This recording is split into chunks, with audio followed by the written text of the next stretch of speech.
Hello friends, मैं अंबिका कुमारी और आप देख रहे हैं लेट्स लर्न विद अंबिका। कैसे हैं आप सभी? उम्मीद है बहुत अच्छे होंगे। आदिकाल हम यहाँ पे ख़त्म कर रहे हैं। मैं आपको बताना चाहूँगी, जितने भी लोग नए हैं चैनल पे वो जान लीजिए कि हिंदी साहित्य का यहाँ पे आपको फ्री ऑफ कॉस्ट सारे वीडियोस प्रोवाइड कराए जा रहे हैं, जहाँ पे पूरा हिंदी साहित्य आपको डिटेल में थ्योरी करवाया जा रहा है। ठीक है, तो थ्योरी आपको बहुत कम ही मिलेगा यूट्यूब पे। तो मैंने सोचा है कि आपको पूरा थ्योरी क्लास यहाँ पे दिया जाए। बहुत ही मेहनत करके ये पूरी पीडीएफ मैंने आपके लिए बनाई है और यहाँ पे आप देख सकते हैं। ये पूरी पीडीएफ आप यहाँ पे एक बार देख सकते हैं। ये सभी चीज़ें मैं आपको कंप्लीट करवा चुकी हूँ। प्रथम कवि हो गया या फिर नामकरण हो गया, यहाँ से प्रश्न आपके बहुत ज़्यादा बनते हैं।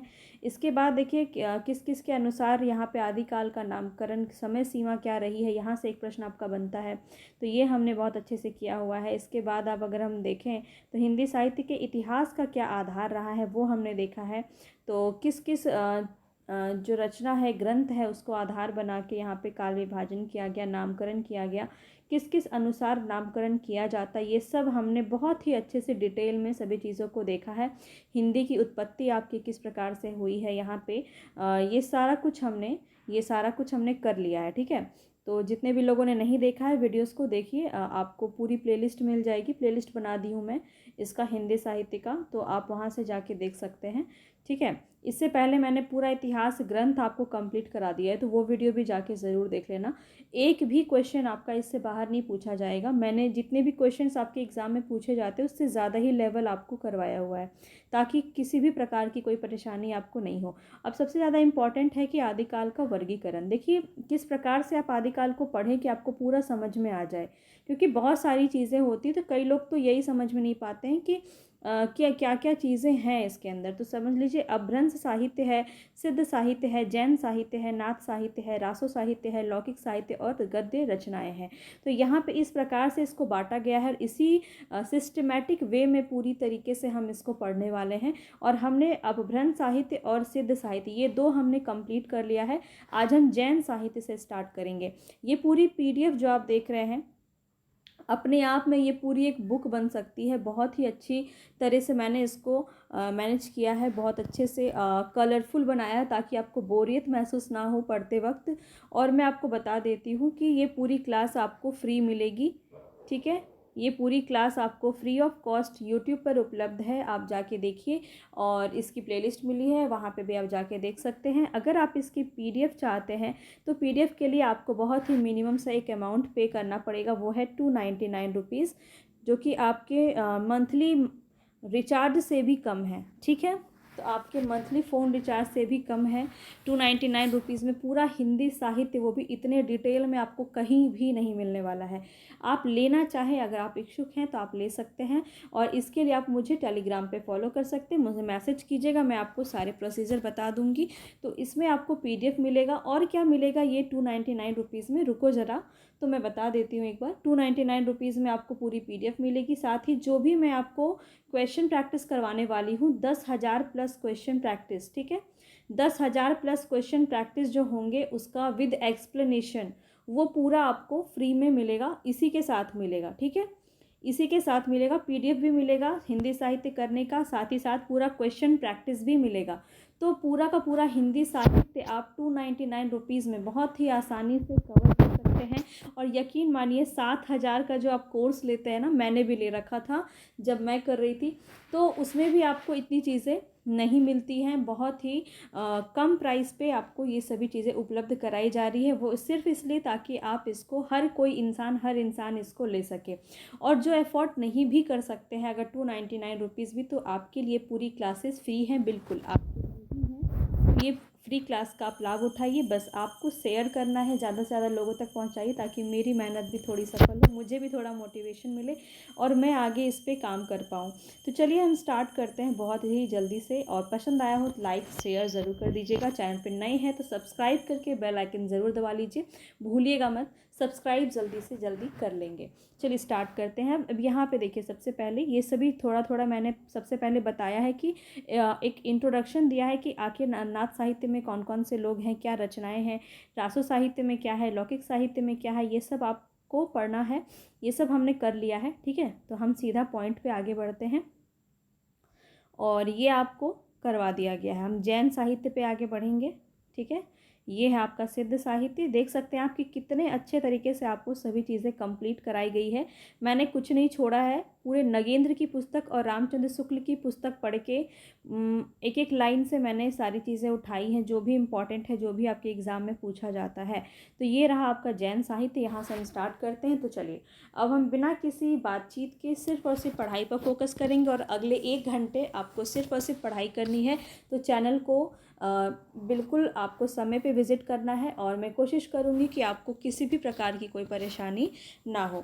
तो चलिए स्टार्ट करते हैं हम यहाँ पे। जिस प्रकार हिंदी के पूर्वी क्षेत्र में सिद्धों ने बौद्ध धर्म के वज्रयान मत का प्रचार हिंदी कविता के माध्यम से किया, उसी प्रकार पश्चिमी क्षेत्र के जैन साधुओं ने अपने मत का प्रचार हिंदी कविता के माध्यम से किया। तो वो थे आपके जैन साहित्यकार। तो जैसे कि यहाँ पे अब हम आगे देखते हैं, इन कवियों की रचनाएं आचार, रास, फागुन, चरित आदि विभिन्न शैलियों में मिलती है। तो एक प्रश्न आपका यहीं से पूछ लिया जाता है कि जैन साहित्य में किस प्रकार की जो है शैलियाँ प्रयोग में आती हैं। तो वो आपको ध्यान रखना है, इस प्रकार की चीज़ें आपसे पूछी जाती हैं। एक एक लाइन जो आपके यहाँ पे दिए गए हैं ना, सबसे आपके प्रश्न बने हुए हैं। मैं आपको जब क्वेश्चन करवाऊँगी तो वो आपको मैं ज़रूर दिखाऊँगी। देखिए, रास काव्य परंपरा का प्राचीनतम ग्रंथ रिपुदारन रास। रिपुदारन रास है, इसका समय डॉक्टर ओझा ने 905 ईस्वी बताया है।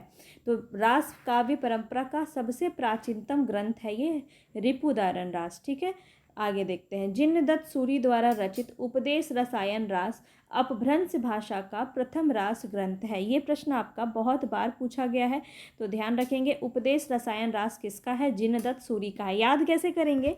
तो याद करने का बहुत ही सिंपल सा फॉर्मूला है।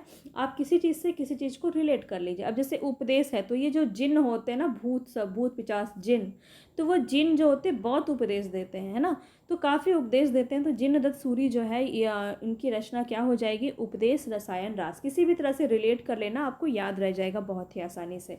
एक जगह पे सारी रचना भी मैं दे दी हूँ आपको इसी PDF में, ताकि आपको पूरा हिंदी साहित्य पूरा आदिकाल का जितना भी रचना है उसको पढ़ने में कोई परेशानी ना हो।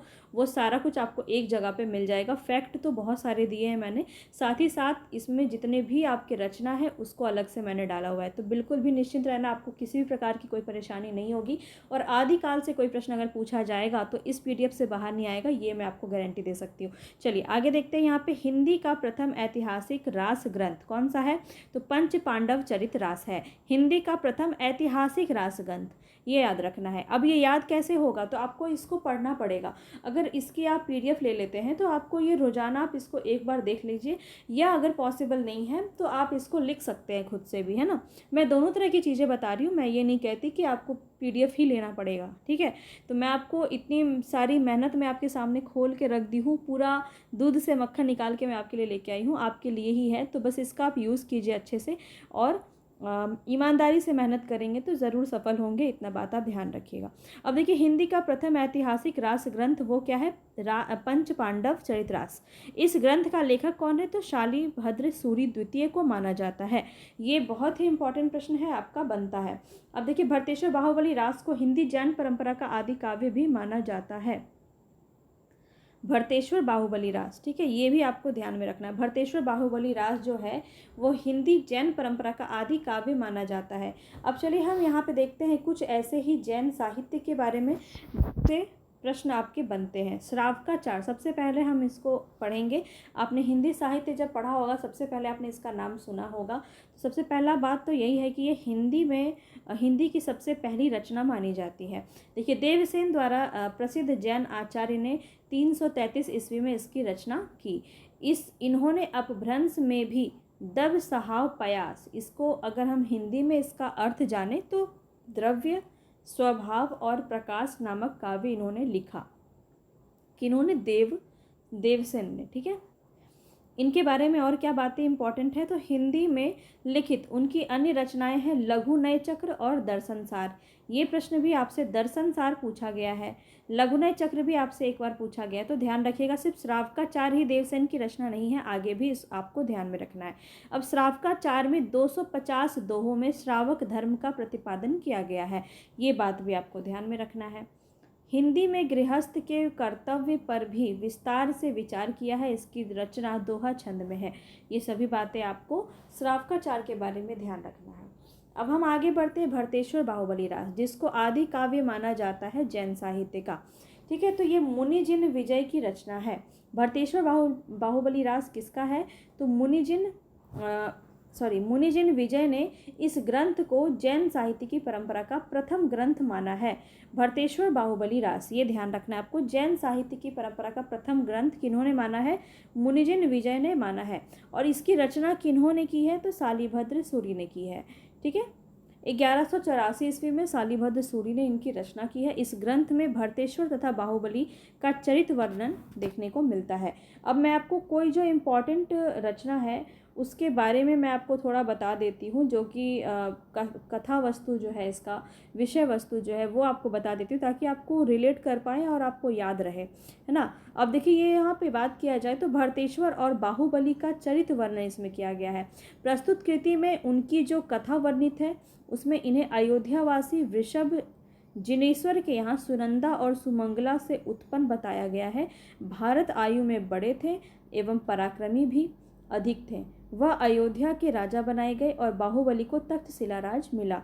कवि ने दोनों राजाओं की वीरता, युद्ध आदि का विस्तार से वर्णन किया है, किंतु हिंसा और वीरता के पश्चात विरक्ति और मोक्ष के भाव प्रतिपादित करना कवि का मुख्य लक्ष्य रहा है। किसमें? भरतेश्वर बाहुबली रास में। तो ये इसके बारे में आपको ध्यान रखना है। एक कई बार आपका जो है पात्र से प्रश्न बन जाता है, तो ये भी आपको ध्यान में रखना है।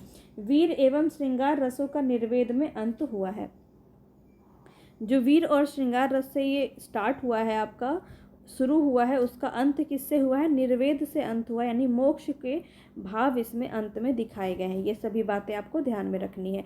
205 छंदों में रचित यह एक खंड काव्य है। ये भी प्रश्न आपसे पूछा जाता है। यहाँ पे जो चीज़ें मैं आपको हाईलाइट कर रही हूँ वो सभी चीज़ें इंपॉर्टेंट हैं।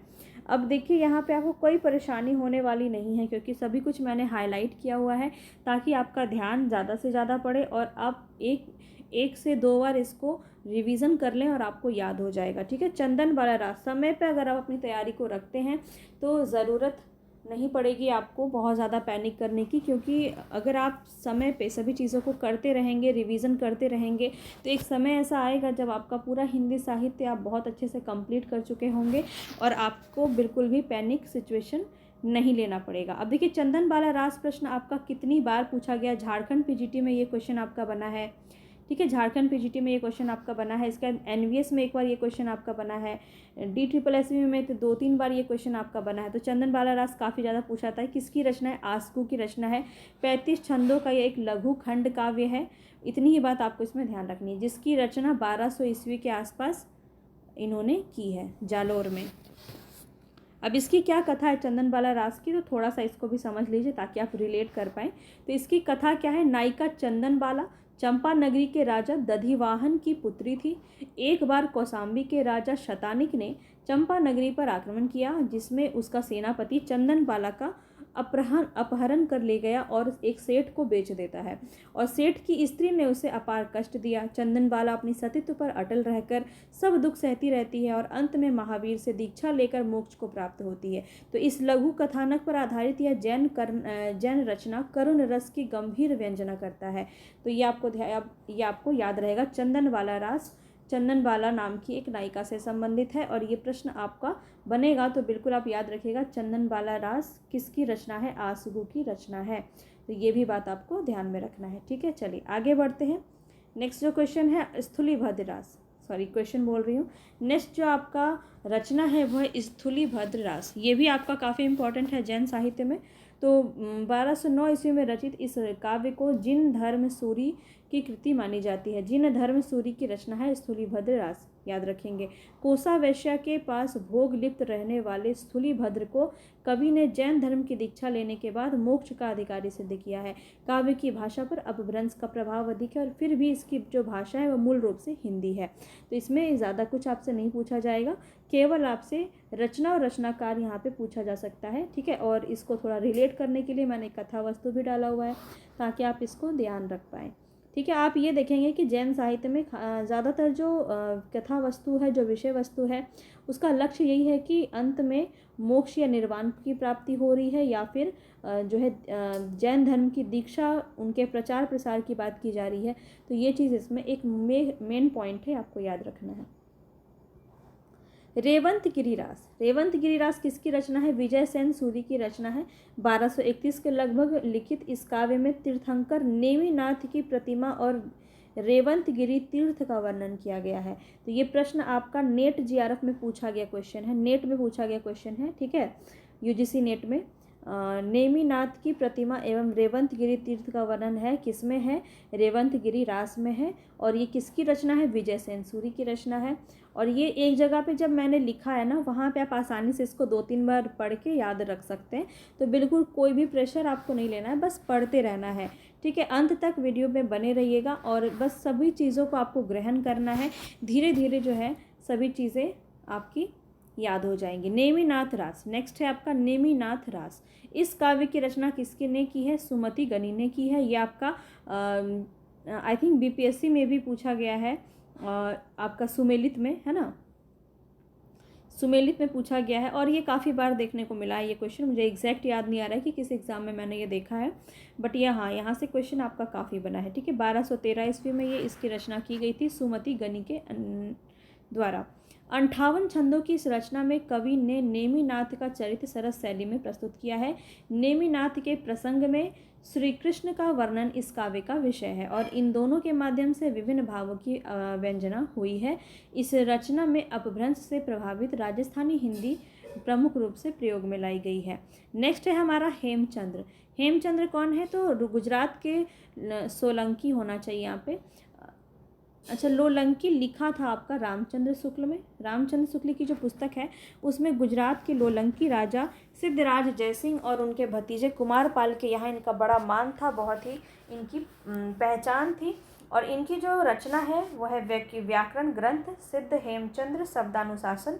तो सिद्ध हेमचंद्र शब्दानुशासन याद रखिएगा, काफ़ी बार पूछा गया ये प्रश्न आपका।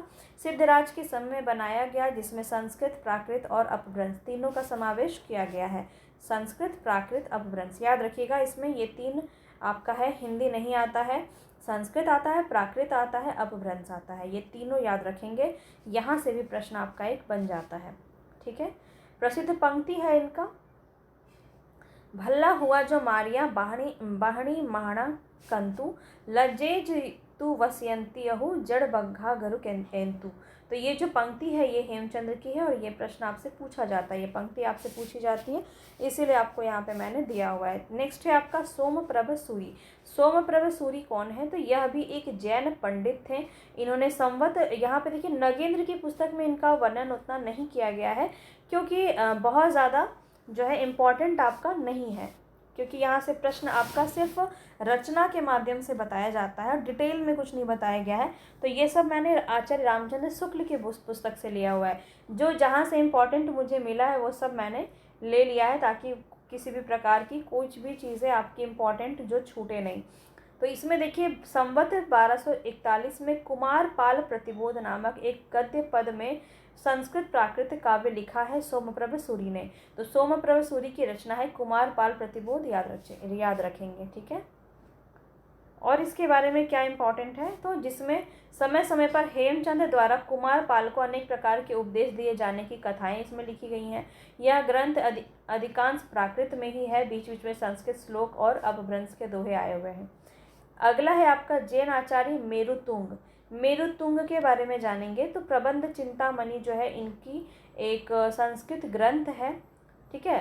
तो संवत 1361 ईस्वी में, ना डेट तो बहुत ही मुश्किल से पूछा जाएगा इसका, हाँ रचयिता के नाम, रचना और रचयिता के नाम पूछे जा सकते हैं, ठीक है। तो ये याद रखिए कि प्रबंध चिंतामणि जो है इनकी रचना है और भोज प्रबंध के ढंग का इन्होंने बनाया है, जिसमें बहुत से पुराने राजाओं के आख्यान संग्रहित किए गए हैं इसमें, ठीक है, याद रखेंगे। नेक्स्ट है आपका विद्याधर। इनका ग्रंथ का पता नहीं है, पर कुछ पद्य प्राकृत पिंगल सूत्र में मिलते हैं, जिससे विद्याधर को समसामयिक कवि माना जाए। और इसमें विक्रम 13वीं शताब्दी का समझा जाए, ये शुक्ल जी के अनुसार ये बातें इसमें कही गई हैं। तो यहाँ पे हमारा पूरा जैन साहित्य समाप्त हो गया। अब देखिए हम देखेंगे नाथ साहित्य।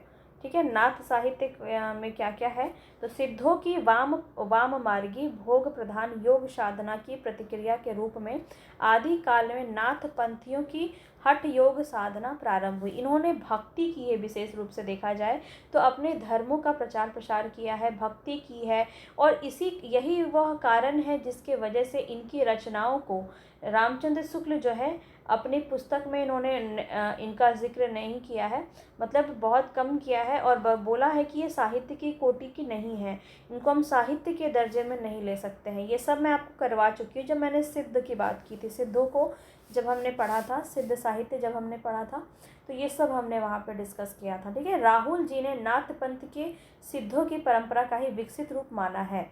ये इसलिए आपको मैं बता रही हूँ क्योंकि सिद्ध और नाथ एक दूसरे से बहुत ही मिले हुए हैं, उन्हीं की परंपरा का ही विकसित रूप जो है नाथ पंथ देखने को मिलता है। आगे देखते हैं, इस पंथ को चलाने वाले कौन है, मच्छेंद्र नाथ तथा गोरखनाथ माने जाते हैं। विशेष रूप से अगर पूछा जाए तो गोरखनाथ होंगे, क्योंकि देखिए हालांकि गोरखनाथ के गुरु हैं मच्छेंद्र नाथ, लेकिन यहाँ पे अगर हम प्रवर्तक की बात करें तो गोरखनाथ को माना जाता है। आगे देखिए, राम कुमार वर्मा ने नाथ पंथ के चरमोत्कर्ष का समय 12वीं शताब्दी से 14वीं शताब्दी के अंत तक माना है। और ये प्रश्न आपका बनता है कि किनके अनुसार क्या यहाँ पे बातें कही गई हैं। तो देखिए जो जो पूछा जाता है वो सभी कुछ यहाँ पे आपका मैंने डाल रखा है। तो उनका मत है कि नाथ पंथ से ही भक्ति काल के संत मत का विकास हुआ। मतलब कि जब हम भक्ति काल में आपने पढ़ा होगा, संत काव्य है, फिर सूफी काव्य है, राम काव्य, कृष्ण काव्य, ये आपका 4 कैटेगरी है, 2 कैटेगरी में बांटा गया है। तो जब हम भक्ति साहित्य पढ़ेंगे तो बहुत अच्छे से हम उसमें समझेंगे। ठीक है, तो देखिए संत जो काव्य हैं वो नाथ संप्रदाय से ही विकसित रूप है, ये कहा जाता है। ठीक, इनके द्वारा, राम कुमार वर्मा के द्वारा। हालांकि इसको काफ़ी लोगों ने फॉलो किया, काफ़ी लोग ये मानते हैं। तो जिसके प्रथम कवि कौन थे, कबीर जो संत कवि थे, ये जो है नाथ साहित्य को काफ़ी फॉलो करते थे, और इसीलिए कबीर का नाम यहाँ पे आता है। अब देखिए हजारी प्रसाद द्विवेदी का एक कथन है जो कि काफ़ी पूछा जाता है, तो इसको भी देख लीजिए। नाथ पंथ या नाथ संप्रदाय के सिद्ध मत, सिद्ध मार्ग, योग संप्रदाय, अवधूत मत और अवधूत संप्रदाय नाम ही प्रसिद्ध है। तो ये सभी नाम आपको याद रखने हैं, क्योंकि यहाँ पे ये सभी नाथ साहित्य से ही संबंधित है, चाहे वो सिद्ध मार्ग है, योग संप्रदाय है, अवधूत मत पूछा जाता है, ये आपके एग्जाम में पूछा गया है, अवधूत मत। ठीक है, या फिर अवधूत संप्रदाय। सबसे पहले हम पढ़ेंगे गोरखनाथ के बारे में। तो गोरखनाथ जो है वो संप्रदाय के आरंभकर्ता माने जाते हैं। वे सिद्ध मच्छिंद्र नाथ के शिष्य थे, किंतु उन्होंने सिद्धों के मार्ग का विरोध किया था। और गोरखपंथी साहित्य के अनुसार आदिनाथ स्वयं शिव थे। तो ये भी प्रश्न आपका बनता है, यहीं पे मैं आपको ये बात हाईलाइट करना चाहूँगी कि गोरखपंथी साहित्य के अनुसार आदिनाथ कौन थे, तो शिव थे, शिव ही आदिनाथ थे। नाथ कौन थे, तो शिव थे आदिनाथ। और ये प्रश्न आपका काफ़ी बार बना है प्रश्न, ये आपका बीपीएससी में भी एक बार पूछा गया है, इसके बाद ये काफ़ी बार आपका बहुत सारे एग्जाम में पूछा गया है।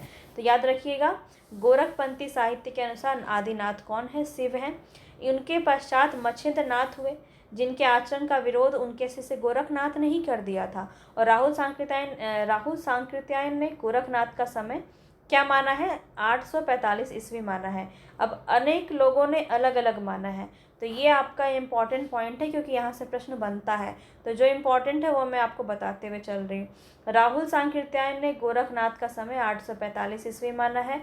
हजारी प्रसाद द्विवेदी ने इन्हें 9वीं शती का माना है, और रामचंद्र शुक्ल ने 13वीं शती का माना है। और डॉक्टर पीताम्बर दत्त बर्दवाल, इन्होंने काफ़ी रिसर्च किया है इनके ऊपर, और 11वीं शती माना है इन्होंने। ठीक है, तो सबके जो है यहाँ पे अलग अलग देखने को मिल रहे हैं। डॉक्टर राम कुमार वर्मा जो है वो शुक्ल जी के मत से सहमत है। नवीन खोजने के अनुसार यही धारणा अधिक प्रबल हुई कि गोरखनाथ ने ईसा की 13वीं शती के आरंभ में अपना साहित्य लिखा था। इनके ग्रंथों की संख्या पूछी जाती है, 40 मानी जाती है, किंतु डॉक्टर बर्दवाल ने केवल 14 रचनाएं ही इनकी इनके द्वारा रचित मानी है। तो दोनों ही यहाँ पे बातें आपको याद रखनी है, बहुत इम्पॉर्टेंट है। अब हम बात करें रचना की, इनकी रचना काफ़ी इम्पॉर्टेंट है, पूछी जाती है। तो सबदी, पद, प्राण सांकली काफ़ी इम्पॉर्टेंट है, पूछी जाती है। शिष्यादर्शन, नरवे बोध भी पूछा गया है, अभय मात्रा योग भी पूछा गया है, आत्मबोध, 15 तिथि, सप्तवार, मच्छिंद्र गोरखनाथ, रोमावली, ज्ञान तिलक पूछा गया है, ज्ञान चौतीसा और पंचमात्रा, ये सभी जो हैं बहुत इंपॉर्टेंट है। और जो पूछा गया है वो मैंने लगा भी दिया, हो सकता है कुछ मेरे नज़रों में ना आए हो, तो ये सभी चीज़ें आपको ध्यान रखनी है, काफ़ी इंपॉर्टेंट है, पूछा जाता है। ये तो आपसे 1000 बार पूछा गया है कि डॉक्टर पीताम्बर दत्त बर्दवाल ने गोरखबानी नाम से इनकी रचनाओं का संकलन किया है, संपादन किया है, ठीक है। तो ये भी बात आपको याद रखना है। गोरखनाथ की रचनाओं में गुरु महिमा, इंद्र निग्रह, पाप साधना, वैराग्य, मन साधना, कुंडली जागरण, शून्य समाधि आदि वर्णन देखने को मिलते हैं। इन्हीं विषयों में नीति और साधना की व्यापकता मिलती है। तो इनकी रचनाओं में क्या क्या चीज़ें मिलती है, ये भी प्रश्न आपका बनता है।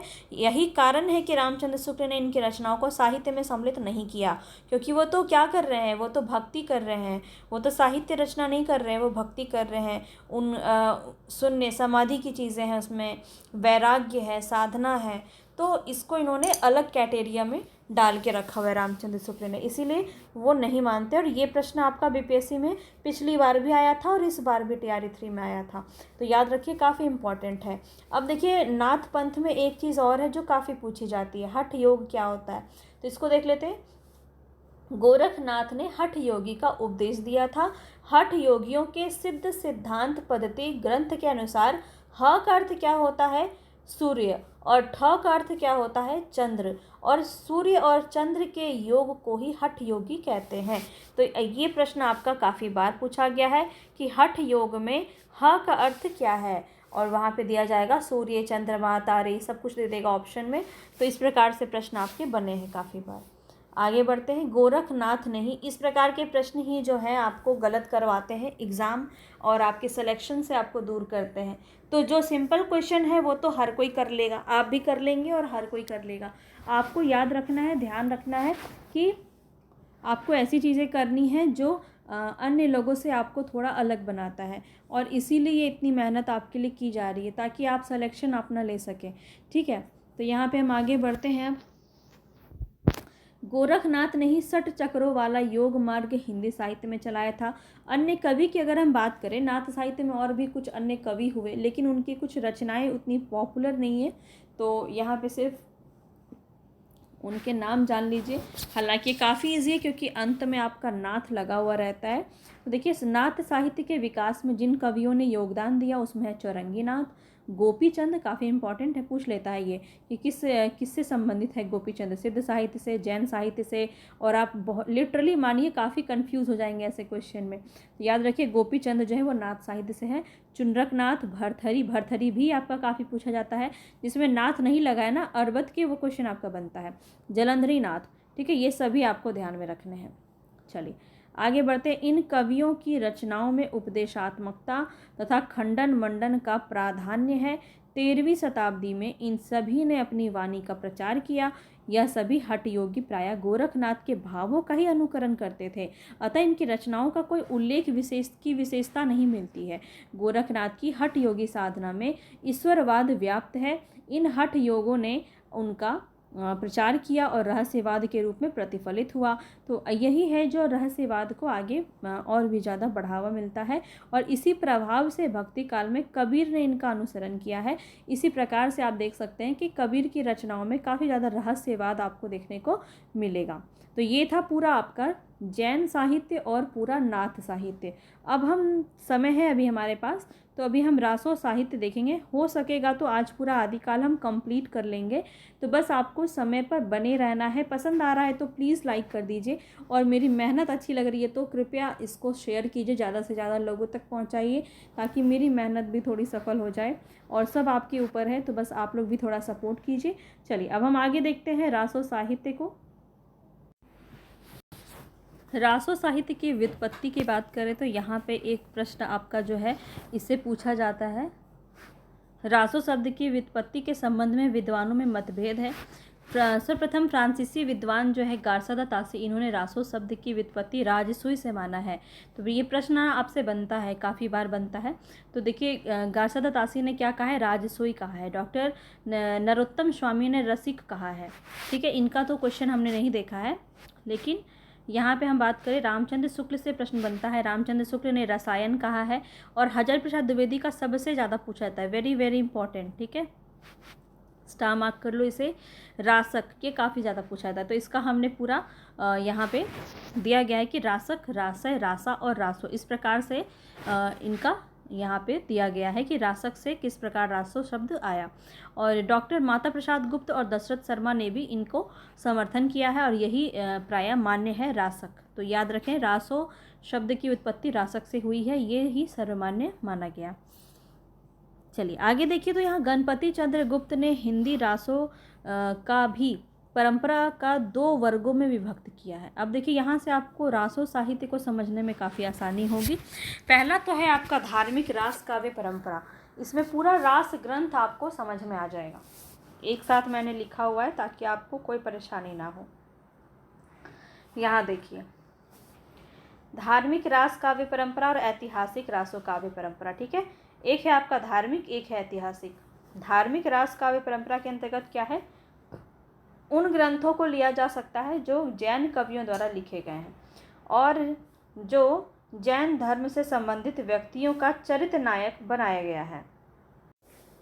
क्योंकि यहाँ पे जैन साहित्य से संबंधित है, तो आपको पहले भी याद होगा, डॉक्टर गणपति चंद्र गुप्त ने मुनि शालिभद्र सूरी द्वारा रचित भरतेश्वर बाहुबली रास को हिंदी का प्रथम रास कवि निर्धारित किया है, और यही बात यहाँ पे भी कहा जा रहा है। इसी परंपरा के कुछ अन्य ग्रंथ आए और उनकी रचनाएं हैं, जिसका विवरण यहाँ पे दिया गया है। अब देखिए, एक एक करके इसको ध्यान में रखना है। ये जैन साहित्य भी इसमें संबंधित है, ठीक है, और ये और ऐसे है, लेकिन नाम से रास भी है, तो इसीलिए जो रासो साहित्य है उसमें आपका एक जैन साहित्य से संबंधित है और एक ऐतिहासिक से संबंधित है। तो देखिए, हम पहले यहाँ पे ये वाला देख रहे हैं, जिसको हम रासो काव्य तो नहीं कहेंगे, पर हम इसको क्या कहेंगे, आपके धार्मिक रास काव्य के अंदर लाएंगे। तो ये है आपका बुद्धि रास, किसका है, शालिभद्र सूरी। ये आपको बस नाम याद करना है, इससे और कुछ आपसे नहीं पूछने वाला। तो बुद्धि रास का मुनि शालिभद्र का है ये। चंदन बाला रास अभी करवाया था आपको। कवि आसगु का है ये, एक जगह पे मैंने यहाँ पे दे दिया है। जीव दया रास किसका है, कवि आसगु का है। अस्थुलीभद्र रास जिनी धर्मसूरी। रेवंत गिरी रास विजय सेन सूरी। नेमिनाथ रास सुमति गुनी, ये सब मैं आपको करवा चुकी हूँ वैसे जैन साहित्य में।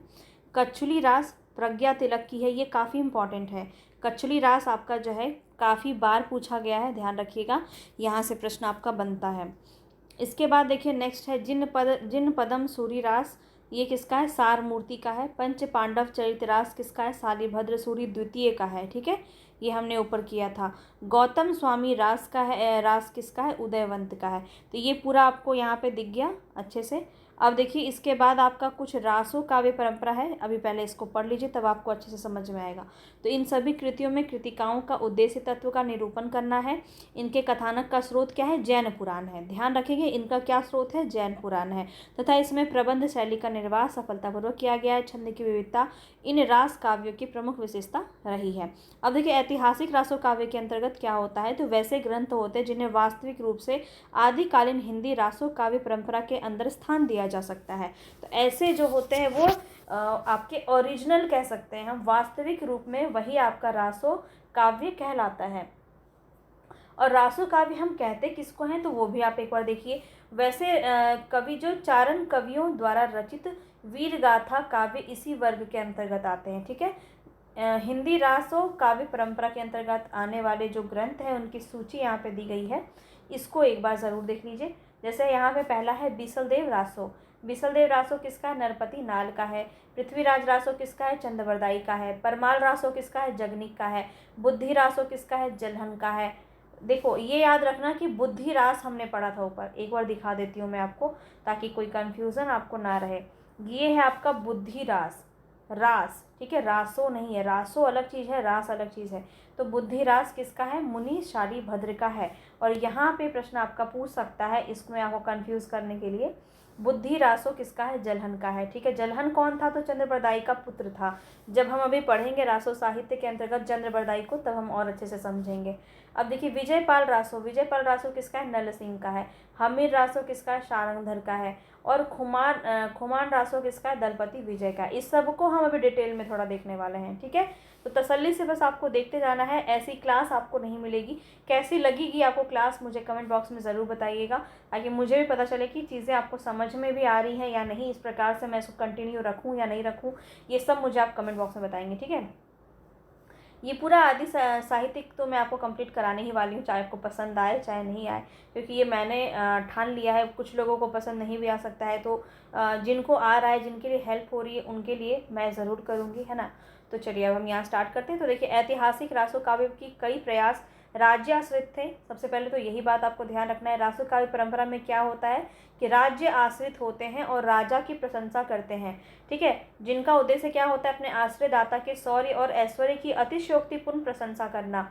यद्यपि इन ग्रंथों में ऐतिहासिक व्यक्तियों का उल्लेख है, परंतु ऐतिहासिक तथ्यों का अभाव और कल्पना की प्रचुरता ज़्यादा है। तो ऐतिहासिकता क्या है? कम है। जब आप आदिकाल की प्रवृत्तियाँ पढ़ेंगे, जो कि प्रवृत्तियों से भी प्रश्न आपका पूछा जाता है, अंतिम में आपको देखने को मिलेगा आदिकाल की प्रवृत्तियाँ, वो भी मैंने इसमें डाला हुआ है। तो आदिकाल की जो प्रवृत्तियाँ हैं, उसमें आपको ये सब देखने को मिलेगा कि ऐतिहासिक तथ्यों का अभाव है, लेकिन कल्पना प्रचुर मात्रा में इसमें दी गई है। और यही जो है आगे चल के रीति काव्य, इसको लेकर के रीति काल में जो रचनाएं होती हैं, इससे काफ़ी ज़्यादा वो प्रभावित होते हैं। वो भी आश्रयदाता के शौर्य वर्णन गुणगान करते हैं, इसमें भी होता है। तो ये सब एक दूसरे से कनेक्टेड है। तो आगे देखिए, पुराने राजस्थानी एवं अपभ्रंश मिश्रित ब्रज भाषा अर्थात पिंगल का प्रयोग भी रासो काव्य ग्रंथ में हुआ है। ये पॉइंट भी आपको ध्यान रखना है। वीर रस की सहज अभिव्यक्ति एवं मध्यकालीन सामंतवादी जीवन के यथार्थ चित्रण की दृष्टि से रासो काव्य परंपरा के ग्रंथ महत्वपूर्ण कहे जा सकते हैं। अब हम यहाँ पे देखते हैं कौन कौन सा है। सबसे पहले खुमान रासो। खुमान रासो क्या है? तो आचार्य रामचंद्र शुक्ल ने इसको 9वीं शताब्दी की रचना मानी है, क्योंकि इसमें 9वीं शती के चित्तौड़ नरेश खुमान के युद्धों का चित्रण है। राजस्थान के वृत्त संग्राहकों ने इसको 17वीं शताब्दी के रचना बताया है। अब ये कौन है? मोतीलाल मेनारिया। यहाँ पे मैंने नाम नहीं डाला है, आगे शायद लाल इधर पीछे मैंने डाला हो। ठीक है, मोतीलाल मेनारिया, खास करके इन्हीं का नाम आता है। ठीक है, मेनारिया। तो इन्होंने क्या किया है? 17वीं शताब्दी बताया है इसको, क्योंकि इसमें 17वीं शताब्दी के चित्रों, नरेश राज सिंह तक के राजाओं का वर्णन मिलता है, और इसी आधार पर इसको आदिकाल की रचना नहीं मानना चाहते हैं। कौन? राजस्थान के जो वृत्त संग्राहक है वो। ठीक है, इस रचना के रचयिता कौन है? दलपति विजय। कौन है?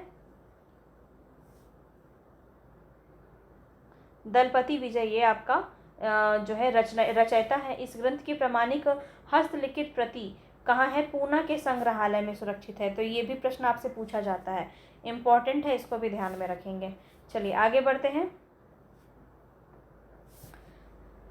यह 5000 छंदों का विशाल महाकाव्य ग्रंथ है, और राजाओं के युद्धों एवं विवाहों के सरल वर्णन से इस काव्य की भावभूमि का विस्तार हुआ है। इसमें नायिका भेद, षट ऋतु आदि के चित्रण भी मिलते हैं, और राजाओं के प्रशंसा काव्य का मुख्य प्रतिपाद्य है। इसमें दोहा, सेवैया, कवित्त आदि छंद प्रयुक्त हुए हैं, तथा इसकी राजस्थानी हिंदी इसकी भाषा है। ठीक है, आगे देखते हैं बीसलदेव रासो के बारे में। बीसलदेव रासो क्या है? इस ग्रंथ की रचयिता कौन है? नरपति नाल है। 1155 ईस्वी में इन्होंने इसकी रचना की। मोतीलाल मेनारिया, ये जो है 16वीं शताब्दी के नरपति नामक एक गुजराती कवि को इसका रचयिता बतलाते हैं, तो वही है नरपति नाल। बीसलदेव रासो मुख्यतः गेय काव्य है। ये प्रश्न आपका काफ़ी बार पूछा गया है। ठीक है, माता प्रसाद गुप्त ने 128 छंद की एक प्रति का संपादन किया है, और यह बीसलदेव रासो का मूल रूप बताया जाता है। ये भी बात आपको ध्यान देना है। आगे देखिए, बीसलदेव रासो हिंदी के आदिकाल की एक श्रेष्ठ काव्य कृति है, जिसमें भोज परमार की पुत्री राजमती और अजमेर के चौहान राजा बीसलदेव तृतीय के विवाह, वियोग पुनर्मिलन की कथा का सरस शैली में प्रस्तुत किया गया है। अब ये प्रश्न आपसे काफ़ी बार पूछा जाता है कि बीसलदेव रासो के रचयिता कौन है, इसके नायक नायिका का प्रश्न पूछा जाता है, इसमें कितने खंड हैं ये भी पूछा जाता है। तो सभी को थोड़ा सा विस्तार से समझेंगे। इसे 4 खंडों में विभक्त किया जाता है। प्रथम खंड में क्या है, तो अजमेर के राजा विग्रहराज चतुर्थ बीसलदेव का परमार वंशी राजा भोज की कन्या राजमती से विवाह दिखाया गया है। द्वितीय खंड में क्या है, तो रानी के व्यंग से रुष्ट होकर के राजा उड़ीसा चले जाते हैं। ये प्रश्न काफ़ी बार पूछा गया है कि कहाँ चला जाता है, राजा उड़ीसा चला जाता है। ठीक है, कितने वर्षों के लिए, तो 12 वर्षों तक चला जाता है। 12 वर्ष तक उड़ीसा में रहता है बीसलदेव और उसके विरह में रानी राजमती अधिक वेदना अनुभव करती है। और रानी का विरह वर्णन जो है वो तृतीय खंड में है। ये खंड से प्रश्न आपके बनते हैं तो बिल्कुल भी मजाक में मत लेना, यहाँ से क्वेश्चन बहुत ज़्यादा बनता है। और चतुर्थ खंड में जो है इनके दोनों का पुनर्विलन हो जाता है। तो ये बहुत सारे जो है खत लेख भेजती हैं अपने पति को और इसके बाद जो है इनका जो है पुनर्मिलन हो जाता है। तो ये आपका खंड में प्रश्न पूछा जाता है। बीसलदेव रासो 125 छंदों की एक प्रेम परक रचना है जिसमें संदेश रास की भांति ही विरह की प्रधानता ज़्यादा देखने को मिली है। राजमती, याद रखिए राजमती प्रश्न से काफ़ी बार पूछा गया है। रामचंद्र शुक्ल ने बीसलदेव रासो की भाषा राजस्थानी माना है जिसका व्याकरण अपभ्रंश के अनुरूप है। बस इतनी बातें आपको ध्यान रखनी है, इससे ज़्यादा तो पूछा नहीं जाएगा। मैंने बहुत सारी जो है यहाँ पे इम्पॉर्टेंट बातें यहाँ पे बताई हैं आपको। आगे देखिए, हमीर रासो। हमीर रासो हालांकि ये तो है नहीं, इसमें उपलब्ध नहीं है, लेकिन हमीर रासो के बारे में क्या इम्पोर्टेंट है वो मैं आपको बता देती हूँ। तो प्राकृत पेंगलम में इस काव्य के कुछ छंद मिले थे। किसको मिले थे, रामचंद्र शुक्ल को, और उन्होंने इस अपनी पुस्तक में इसका जिक्र किया है। और यहाँ से प्रश्न बनते हैं इसलिए मैंने यहाँ पे लगाया हुआ है। उनका अनुमान था कि हमीर और अलाउद्दीन के युद्धों का वर्णन, हमीर की प्रशंसा चित्रित होती है और किंतु यहाँ पे इनका वर्णन जो है किसमें, प्राकृत पेंगलम के तरफ दिखने को मिला था इनको, कि ये सब जो है हमीर और अलाउद्दीन के युद्धों का वर्णन किया गया है और हमीर की प्रशंसा भी उसमें चित्रित की गई है। तो ज़रूर ही ये हमीर रासों के ही तत्व होंगे, ये इनका अनुमान था। किनका, रामचंद्र शुक्ल का। किंतु राहुल जी ने उन पदों को जर्जर नामक किसी कवि की रचना घोषित कर दी थी। हरिहर प्रसाद द्विवेदी का कथन है कि हमीर शब्द अमीर का विकृत रूप है जो किसी पात्र का नाम न होकर एक विशेषण के रूप में प्रयुक्त होता रहा है। अतः सारंगधर कृत हमीर रासो का अस्तित्व संकट में पड़ा हुआ है। अभी तक इसकी कोई प्रति उपलब्ध नहीं है। लेकिन अगर आपसे पूछा जाए हमीर रासो किसकी रचना है तो सारंगधर आप आंसर करेंगे। ठीक है, सारंगधर की रचना है। चलिए आगे बढ़ते हैं। पृथ्वीराज रासो। पृथ्वीराज रासो काफ़ी इंपॉर्टेंट है। आचार्य रामचंद्र शुक्ल ने लिखा है कि चंद हिंदी के प्रथम महाकवि माने जाते हैं और इनकी जो रचना है पृथ्वीराज रासो वो हिंदी का प्रथम महाकाव्य है। तो ये काफ़ी इंपॉर्टेंट है। किसने माना है, रामचंद्र शुक्ल ने, ये आपको याद रखना है। प्रथम कवि, प्रथम रचना, ये सब मैं आपको ऊपर करवा चुकी हूँ, तो बिल्कुल कुछ भी छूटा नहीं है। बस टेंशन नहीं लेना आपको, ध्यान से बस पढ़ते रहना है। इन्होंने चंद्रवरदाई को दिल्ली नरेश पृथ्वीराज चौहान का सामंत और राज्य कवि माना है। क्या माना है कि पृथ्वीराज चौहान के ही समकालीन थे ये चंद्रवरदाई। ठीक है, महामहोपाध्याय हरप्रसाद शास्त्री के अनुसार चंद्रवरदाई का जन्म लाहौर में हुआ था। उनके जन्मकाल के संबंध में कई धारणाएं हैं, कई लोग अलग अलग तरह से जो है इनका मानते हैं। शुक्ल जी क्या मानते हैं, तो शुक्ल जी ने इनका जन्म 1168 ईस्वी माना है तथा लिखा है कि रासों के अनुसार ये भट्ट जाति के जगात नामक गोत्र के थे और इनके पूर्वज की भूमि पंजाब थी जहाँ लाहौर में इनका जन्म हुआ। और एक महाराज हैं पृथ्वीराज, उनका भी जन्म, दोनों का जन्म एक ही दिन हुआ और दोनों ने इस दुनिया को छोड़ा भी एक ही दिन था। ये कहना था उस रासों के अंदर दिया गया था रामचंद्र शुक्ल का। ठीक है, कि पृथ्वीराज रासों में ये वर्णन है कि पृथ्वीराज का जन्म और इनका जन्म एक ही साथ हुआ था और मृत्यु भी एक ही साथ हुआ था। ठीक है, चंद्रवरदाई के 4 पुत्र थे जिसमें से चतुर्थ यानी कि चौथा पुत्र कौन था, जल, जिनको जलहन भी कहते हैं। ठीक है, तो जिस समय पृथ्वीराज मोहम्मद गौरी बंदी बनाकर ले जाता है पृथ्वीराज को, तो अपने देश लेके जा रहा था, उसी समय चंद जी यानी कि चंद्रवरदाई भी महाराज के साथ चला जाता है और अपने पुत्र को पृथ्वीराज रासो सौंप जाता है। तो इस संबंध में एक प्रसिद्ध उक्ति है, प्रसिद्ध कथन है जो पूछा जाता है, पुस्तक जलन हथे दे चलिए गज्जन नृप काज, मतलब राजकाज के लिए जा रहे हैं, पुत्र को पुस्तक देकर कि तुम इसे पूरा करना। अतः ये ध्यान रखना है कि जल यानी कि जलहन ने ही पृथ्वीराज रासो को पूरा किया था। ठीक है, ये बातें भी आपको ध्यान रखनी है, बहुत इंपॉर्टेंट है। यहाँ से प्रश्न आपका काफ़ी बार पूछा गया है। आगे देखिए, रासों की प्रामाणिकता पर ही काफ़ी विवाद है और यहाँ से आपका भर भर के क्वेश्चन बनता है।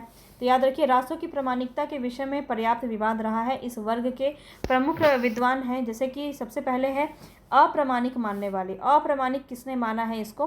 तो रामचंद्र शुक्ल हैं जिन्होंने अप्रामाणिक माना है। हालांकि ये काफ़ी अचंभित करने वाली बात है कि अप्रामाणिक मानने के बावजूद भी इन्होंने इसको अपने इतिहास का आधार बनाया है। मैंने आपको पढ़ाया है रामचंद्र शुक्ल ने किन किन रचनाओं को अपना आधार बनाया है। कुल 12 पुस्तक हैं। ये सब प्रश्न आपके बनते हैं, बिल्कुल आपके होठ पे होना चाहिए ये सभी आंसर, है ना। ये सब मैं आपको करवा चुकी हूँ। आचार्य रामचंद्र शुक्ल, श्यामल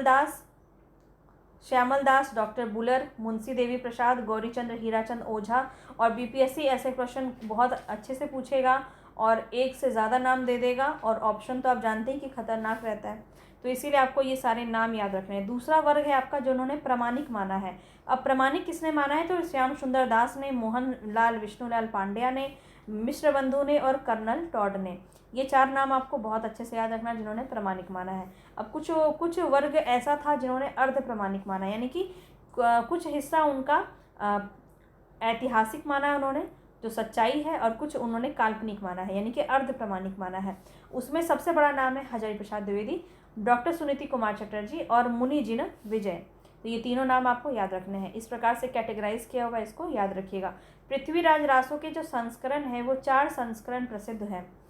सबसे बड़ा संस्करण है जिसका प्रकाशन काशी प्रचारणी सभा काशी से हुआ है, जिसकी हस्तलिखित प्रतियां उदयपुर के संग्रहालय में सुरक्षित हैं।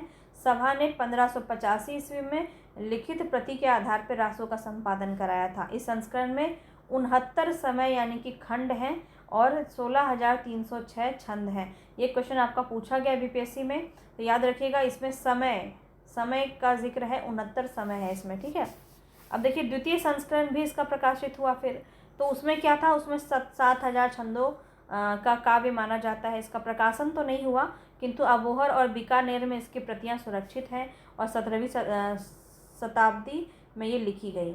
आगे देखिए, इसका लघु संस्करण बना फिर से तीसरा लघु संस्करण 3500 छंदों का है, जिसमें केवल 19 समय है। समय मतलब सर्ग।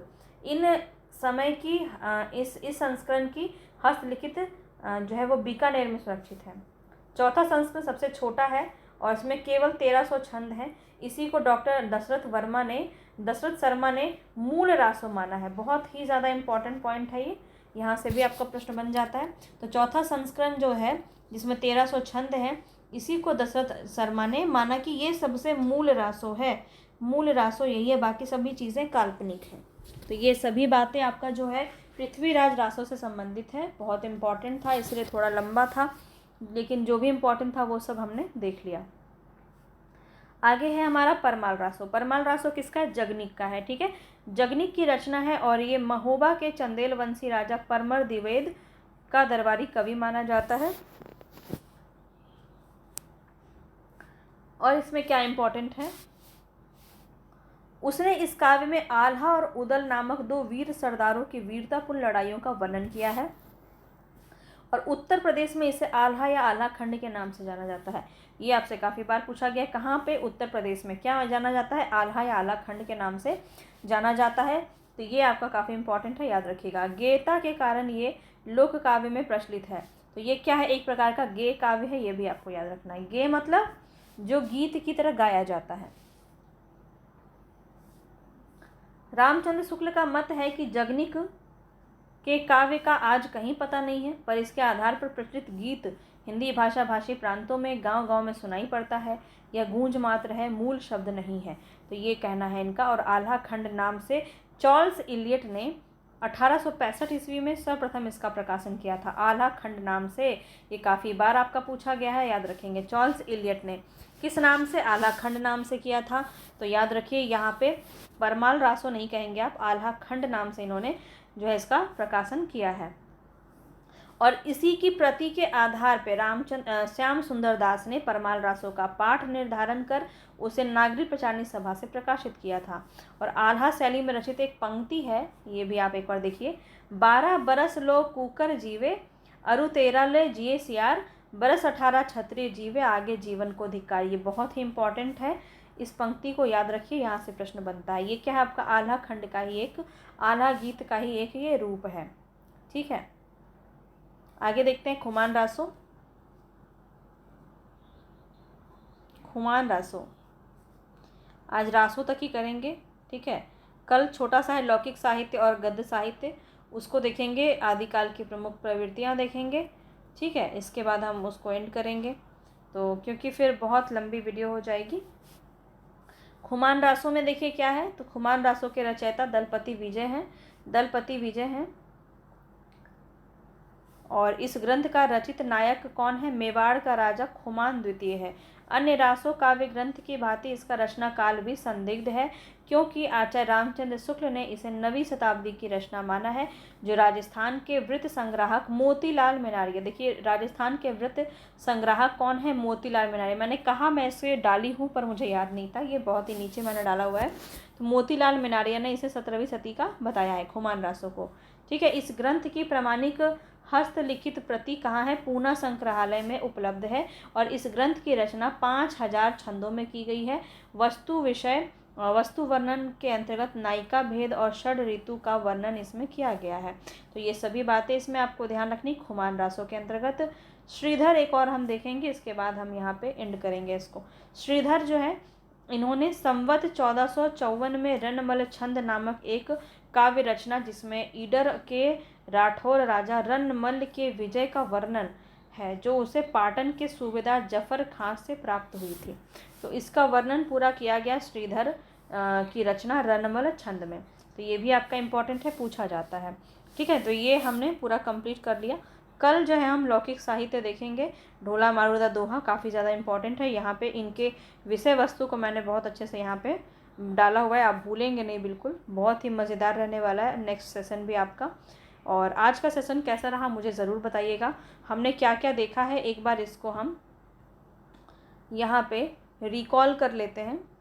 ठीक है, हमने यहाँ पे नाथ साहित्य, जैन साहित्य से हमने स्टार्ट किया था। तो यहाँ पे देखिए जैन साहित्य, यहाँ से हमने स्टार्ट किया था। हमने पूरा यहाँ पे देखा किसने किसको क्या माना है। प्रथम ऐतिहासिक रास ग्रंथ किसे माना गया है। फिर यहाँ से हमने श्रावकाचार के बारे में पढ़ा, भरतेश्वर बाहुबली रास के बारे में पढ़ा, चंदन बाला रास के बारे में पढ़ा, स्थूलीभद्र रास के बारे में पढ़ा, रेवंतगिरी रास के बारे में पढ़ा, नेमिनाथ रास के बारे में पढ़ा। ये सब जो आपने देखा, ये सब जैन साहित्य के से संबंधित हैं। ठीक है, सोमप्रभ सूरी, ये सब जैन, मेरुतुंग, विद्याधर, ये सब हो जाएंगे। उसके बाद हमने नाथ साहित्य देखा। नाथ साहित्य के अंदर हमने गोरखनाथ को पढ़ा। ठीक है, ज़्यादातर इम्पॉर्टेंट यही है और कुछ इसमें ज़्यादा इम्पॉर्टेंट नहीं है। फिर इन नाथ साहित्य से संबंधित बहुत सारे इम्पॉर्टेंट फैक्ट्स हमने देखे, है ना। इसके बाद पूरा रासो साहित्य हमने देखा। रासो साहित्य में हमने देखा कि 2 तरीके से इसको बांटा गया है। एक है जो रास काव्य परंपरा है, एक है रासो काव्य परंपरा है। तो ये दोनों में बहुत अंतर है, ये बात आपको याद रखना है। तो रास काव्य परंपरा जो है वो जैन धर्म से संबंधित है, और रासो काव्य परंपरा जो है वो मुख्य रूप से आश्रित जो है आश्रयदाताओं की प्रशंसा, वीर गाथात्मक युद्धों का वर्णन उसमें देखने को मिला है। तो ये सभी चीज़ें देखने को मिली हैं। ठीक है, तो ये दोनों का मैंने कैटेगराइज किया अलग अलग से। ये सारा कुछ आप इसको देख सकते हैं, ये पूरा अलग अलग मैंने यहाँ पे डिस्क्राइब किया हुआ है। तो पूरा रासो फिर हमने यहाँ पे जो इम्पॉर्टेंट है सभी रासों को हमने ख़त्म किया। एक एक चीज़ हमने डिटेल में देख लिया है सभी कुछ। ठीक है, तो ये पूरा वीडियो आप यहाँ पे रिपीट कर करके इसको बार बार देख सकते हैं। पूरी PDF आप इसका लेना चाहें तो एक बार फिर से मैं रिपीट कर देती हूँ। पूरी PDF प्लस पूरा हिंदी साहित्य का क्वेश्चन प्रैक्टिस, 10,000 से भी ज़्यादा प्रश्न, ये आपको विद एक्सप्लेनेशन, क्वेश्चन के एक्सप्लेनेशन भी उसके अंदर होंगे। तो ये पूरी आपको मिल जाएगी इसी के साथ, PDF के साथ ही। ठीक है, ओनली ₹299 में। अगर आप इसको लेना चाहते हैं तो आप ले सकते हैं। और ये इतनी कम प्राइस में आपको इतनी अच्छी कंटेंट आपको मिल रही है, ये बहुत बड़ी बात है। और अगर आप नहीं ले सकते हैं तो आप क्लास को फ्री ऑफ कॉस्ट यहाँ पे विज़िट कर सकते हैं। बस चैनल को ज़्यादा से ज़्यादा लोगों तक पहुँचाइए, वीडियो को फॉलो कीजिए और शेयर कीजिए। मिलेंगे फिर से नेक्स्ट वीडियो में और पूरा ख़त्म करेंगे आदिकाल। इसके बाद हम आदिकाल के बहुत सारे क्वेश्चंस करने वाले हैं। इसके बाद हम भक्ति काल पर आगे बढ़ेंगे, ठीक है। तो पूरा आदिकाल को बिना ख़त्म किए हम आगे नहीं बढ़ेंगे। पूरा मेरा मोटिव यही है कि जो भी पढ़ना है उसको कंप्लीट करके ही आगे बढ़ना है, ठीक है। तो बस अंत तक अगर मेरे साथ आप बने रहते हैं तो हिंदी साहित्य में आपको कुछ भी सोचने की ज़रूरत नहीं पड़ेगी। और अंत में मैं आपको यही बोलना चाहूँगी कि किसी भी एग्ज़ाम के लिए ये आपका इक्वली इम्पॉर्टेंट है, चाहे बीपीएससी का एग्ज़ाम हो, एनवीएस का एग्ज़ाम हो, ईएमआरएस का एग्ज़ाम हो, डीट्रिपलएसबी का एग्ज़ाम हो, या फिर हिंदी स्टेट में स्टेट टेट, टीजीटी, पीजीटी, किसी का भी एग्ज़ाम हो, इक्वली इम्पॉर्टेंट है। क्योंकि साहित्य आपका बदलने वाला नहीं है। हर एक एग्ज़ाम में आपका हिंदी साहित्य का सिलेबस वही होता है, पर कुछ पर्टिकुलर आपके रचना दे दिए जाते हैं, उसको आप अलग से पढ़ेंगे। तो ये आपके लिए एक मेन पॉइंट है जिसको एक बार पढ़ के आप बहुत सारे एग्ज़ाम को क्वालिफाई कर सकते हैं। तो मिलेंगे फिर से नेक्स्ट वीडियो में, तब तक के लिए धन्यवाद।